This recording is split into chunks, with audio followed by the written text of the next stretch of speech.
Hi friends, welcome to Bella Stitchery. Are you ready for your next great cross stitch project? Perfect. I have hundreds available in my shop, as well as the option for custom cross stitch charts.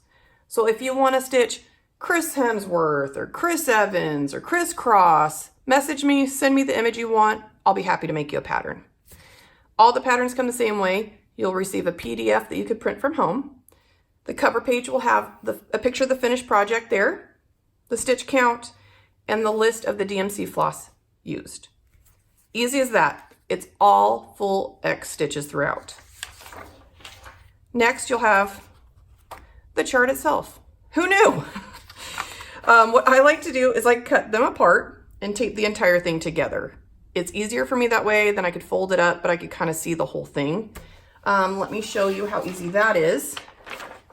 With a little movie magic, I've already begun. There's 2 gray overlap lines on all the pages so that you can easily tape it together. See that? They're numbered also along the top and side. If you put them all, like arrange it on the ground, you'll probably see that it makes sense too. So I just cut off the side, tape it like that.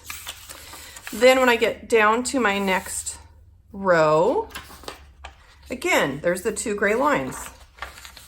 For your convenience, just line it up, tape it together. Like the world's easiest puzzle. And that's really it. Then you can start stitching, like immediately. So let me show you kind of how I organize my own projects, give you an idea of how I work. I have this Santa that I'm hoping will be done this Christmas. I say that every Christmas. Very easily distracted. But he's almost here. I'm feeling good. And as you can see with my well-worn, much-loved cross-stitch chart, I've cut away as I've stitched sections. This makes me feel proud, a sense of accomplishment. I also highlight, which I do recommend because if you're like me, I'm usually watching a show or documentary and I get lost very easily within my own pattern.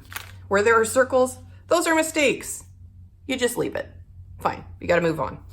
I recommend a regular type highlighter as well as some kind of Sharpie permanent one. If you do tape it, I use those, as you can see here, over the tape lines so that it doesn't smear onto my fabric because a regular highlighter is not really gonna dry on that glossy tape.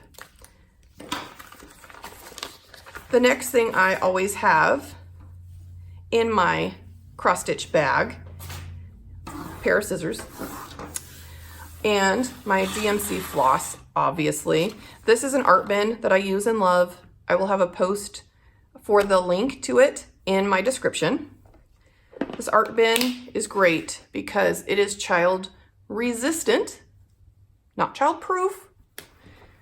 They do this a lot. I don't know. There's something cool, I guess, to the underside that I don't really understand, but it pretty much stays in place, which is handy because they're all numbered. I also cut this apart from my pattern and put it in my art bin because that's just easier for me to see at a glance what I'm working on. Another thing, I just love this. It's a pin cushion bracelet. I got it off Etsy years ago and I still stick my needles in the couch, but it's fun to see in my bag every once in a while. So, you know, if that makes you happy, there are lots of cute little pin cushions on the webs. And that's really it. So subscribe to my channel, ring the bell. That way you're up to date on every new post. I would also love to hear what it is you watch while you're stitching. So leave me a comment and let me know your favorite show. I literally have a subscription to every single channel. So I would love suggestions. Thanks so much for watching. Happy stitching.